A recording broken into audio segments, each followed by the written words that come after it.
السلام علیکم دوستو، آج کی اس نشست میں ہم انشاءاللہ قرآن پاک کی سورہ بقرہ کی آیت نمبر 97 اس کا لفظی ترجمہ کریں گے اور اس کی تھوڑی بہت تشریح کریں گے انشاءاللہ۔ تو چلو شروع کرتے ہیں۔ بسم اللہ الرحمن الرحیم۔ قل من كان عدو للجبریل فإنه نزله على قلبك بإذن الله مصدقا لما بين يديه وهدى وبشرى للمؤمنين۔ قل کہہ دو من کانا جو ہوا عدو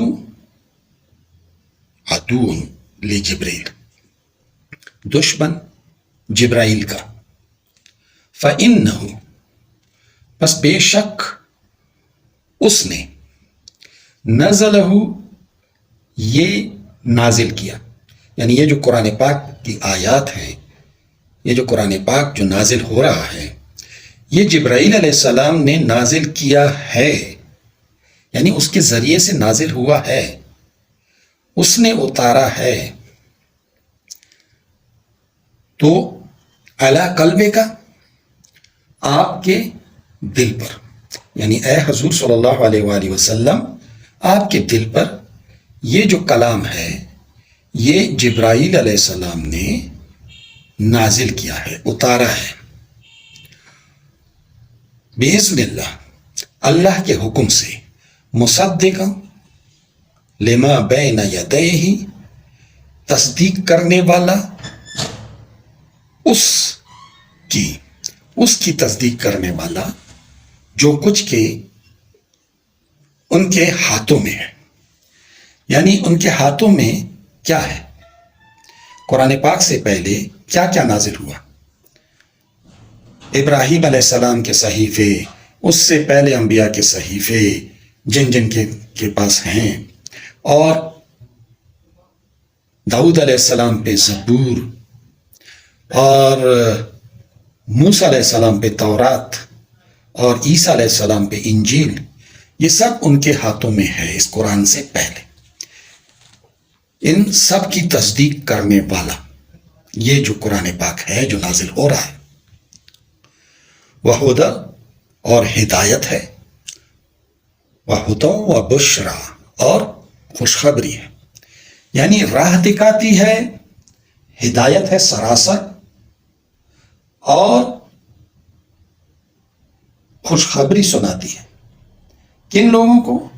للمؤمنین جو ایمان لائے، یعنی یہود جو تھے، عیسائی جو تھے، یہ سب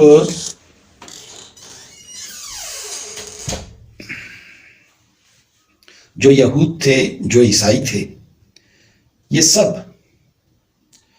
حضرت جبرائیل علیہ السلام کو برا بلا کہہ رہے تھے، کیونکہ جبرائیل علیہ السلام کے توسط سے قرآن پاک نازل ہو رہا تھا حضرت محمد صلی اللہ علیہ وآلہ وسلم کے اوپر، اور اس کا ظاہری مطلب تھا اور باطنی مطلب تھا کہ حضرت محمد صلی اللہ علیہ وآلہ وسلم وہ پیغمبر ہیں جن کا ذکر توریت میں، زبور میں، انجیل میں، ان سب میں آیا ہے،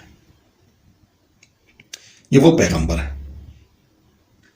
اور چونکہ یہ بنی اسماعیل میں سے تھے، اور اس سے پہلے جتنے بھی انبیاء آئے وہ حضرت ابراہیم علیہ السلام کے بیٹے اسحاق علیہ السلام کی اولاد میں سے تھے، مگر انہوں نے تو اسحاق علیہ السلام کی اولاد میں سے جو پیغمبر تھے ان کو بھی نہیں مانا، ان کو بھی قتل کیا۔ تو حضرت محمد صلی اللہ علیہ وآلہ وسلم سے اس بنا پہ بغض رکھنا کہ یہ بنی اسماعیل علیہ السلام سے ہیں، تو یعنی حضرت اسماعیل علیہ السلام کی اولاد میں سے ہیں، کیوں یہ اسحاق علیہ السلام کی اولاد میں سے نہیں ہے؟ اور اسی بنا پر جبرائیل علیہ السلام سے بھی بغض رکھنا کہ انہوں نے یہ محمد صلی اللہ علیہ وآلہ وسلم پہ یہ کلام کیوں اتارنا شروع کیا؟ اللہ تعالیٰ کہتا ہے کہ یہ کلام جو اتر رہا ہے یا اتر چکا ہے، ہمارے لیے تو وہ اتر چکا ہے، مگر اس وقت اس زمانے میں یہ اتر رہا تھا. تو اللہ تعالیٰ کہتا ہے کہ جبرائیل کی مرضی نہیں، یہ اس کا اختیار نہیں، وہ تو صرف ایک امانت وہ لے کے جا رہا ہے اللہ کے حکم سے، اللہ کے اس بندے کی طرف جس کو اللہ نے منتخب کیا. جبرائیل علیہ السلام کا اتنا کام ہے. اب اس سے بغض رکھنا یہ زیب نہیں دیتا. اور جو کچھ حضرت محمد صلی اللہ علیہ وآلہ وسلم پہ اتر رہا ہے، وہ تمہارے ہاتھوں میں جو کتابیں ہیں ان سب کی تصدیق کر رہا ہے. یعنی ان سب کی یہ تصدیق کر رہا ہے، ان سب کی سچائی بیان کر رہا ہے. اور یہ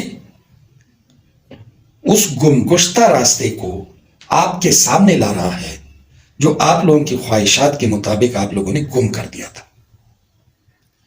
یہ رہنما ہے تم لوگوں کا، اور یہ خوشخبری سناتا ہے اچھی زندگی کا